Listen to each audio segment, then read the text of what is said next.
Welcome to the B2B Brand 180 podcast, where we will share new marketing strategies and techniques to grow your brand. Today, I'm excited to introduce Kris Rudeegraap, and he is the co-founder and CEO of Sendoso, and it's a leading direct mail and gifting platform. Kris has more than 2 decades, sorry, I almost told you said 10 decades, of go-to marketing experience as a seller, a sales leader, and CEO. So I'm super happy to have you here today, Kris. I'd love for you to share a little bit more about you and your company, and we can take it from there.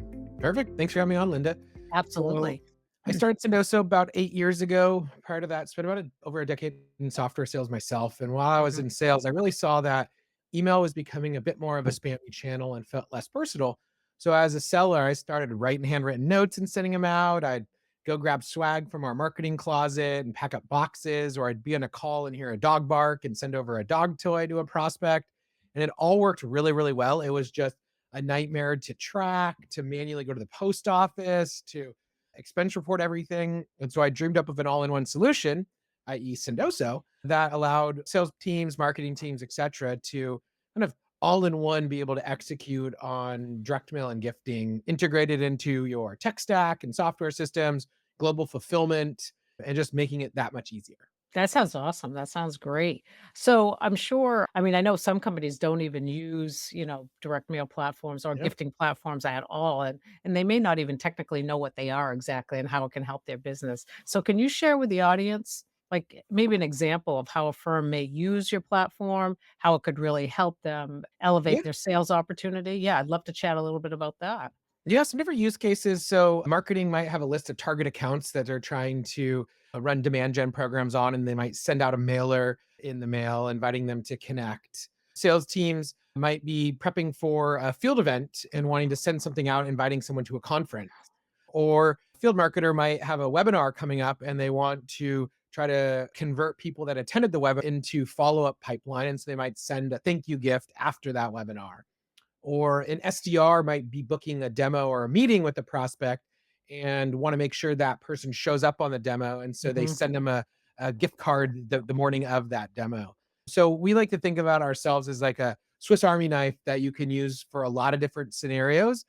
And so marketing, sales teams, customer success teams will think about leaky buckets or Yep. KPIs they're trying to influence, and then insert in gifting and direct mail instead of maybe just an email that would have been used in the past. Yeah. So, can you talk a little bit on ROI? Do you have any case studies that you may be able to share on what maybe how a company has used the gifting platform, how it has really helped them? Because I think as a salesperson, as an example, they get very busy doing their day-to-day job, never mind being able to try to think about sending out a gift card or even a thank Mhm. you note. So, having this automated or having this set up, can you share some insight on case studies that could help our audience really understand how valuable it can be? Yeah. I'll talk to this in kind of two ways. One is there's the ROI of just being able to do more direct mail and gifting at scale and doing it through an outsourced service like Mhm. ourselves. A lot of companies that might be already listening, already doing some mailers in house are like, oh, I wish I could use this. I pack boxes in my spare time, or I know our sales team's expense reporting thing. So there's the ROI of us doing it more cost effective than you could ever do it yourself. Or we have the Costco economies of scale so we can buy these gifts and these mailers and postage way cheaper than you can and pass along those costs. Okay. But so those are the bucket of people who are already doing this manually. If you're not doing it at all and you need to be convinced on why to do it, we've got a lot of great case studies on our website. A few that come to mind, Gong, they were sending out these pinatas and they were able to source over 33 million in pipeline from this campaign. Gainsight was sending out this book that the CEO wrote. Okay. They were Okay. able to generate about 6 million in pipeline and saw a 30% increase in close one rates for deals in pipe that they sent this book to. Guru was sending out cupcakes and that Mhm. increased response rates by 5x. And then Verkada was sending out Yeti mugs and they did the math and saw for every dollar they spent on Yeti mugs, they generated $4 in ROI. So a huge successful campaign that's been running for years. Awesome, awesome. So how would a small company that maybe doesn't have a large budget engage in a platform like yours or use the gifting platform to help them? You could be a small company and just need to execute as if you were a big company and you Mhm. still want to use direct mail and gifting, but you don't have to worry about having the extra people in house and staff to pack the boxes, do the supply chain. So it actually works even better for small companies. And we have starter plans that make sense for smaller companies to get going. And I don't necessarily advocate that you need to go send someone an iPad to grab their attention as a gift. Right. It could be as easy as a $5 Starbucks gift card to say Mhm. thank you or to grab their attention, or could be something, a minimal gift that's the creativity or the personalization. If Yep. the dog bark example is a good example where you can send a dog toy from our platform for, sub $10 and with a personal handwritten note that says, hey, great chatting with you, or here's for your dog that barked during our call. And you just Yeah. build that personal rapport. And I tend to believe in that people buy from people. And Mhm. so if you can build that rapport, you're more likely to close that deal. So how do you recommend B2B companies actually integrate it into their account-based marketing strategy? Because there are so many pieces to that for some of these larger companies where you're targeting these high-value Mhm. clients. What would you recommend on strategy? And just for the listeners in the audience that are like, "Ooh, account-based marketing, what's Mhm. that?" I'll take a quick stab at that, and then I'll go into a little bit more into the actual answer. The way that I like to think about account-based marketing or ABM is it's spear fishing versus net fishing. So, you have a small list of accounts that are very targeted that marketing and sales are trying to go after together. They're aligning around, and they're running campaigns as well as outreach to book meetings and close those deals. Typically, you also have a bit larger of a buying committee in these target accounts, and you're focused more on an account model than just a lead model. Right. And so once you're running that, for all those purposes, it's useful to be more personal because you have a targeted list. And Right. so you could run small events and target those accounts and send a gift or a mailer inviting someone to one of those smaller events. Or you could build custom landing pages on your site targeting these ABM accounts. And on that landing page could be a call to action to download some content and also get a gift card as part of that experience. Uh, Furthermore, you might have a sales rep in a sales development rep or a business development rep in a pod model trying to outbound to one of these targeted accounts. And both of those folks can use the gifting and mailers to grab the attention of these high target, high value potential customers. Right. So you're obviously you're doing a lot of personalization with this. Exactly. I think Yeah, personalization. and you're really tying in, maybe a want with the potential customer that you're really targeting here. Yeah. So, how does that compare with maybe just an overall direct marketing strategy? Do they integrate it in their current strategy? Does it replace their existing strategy?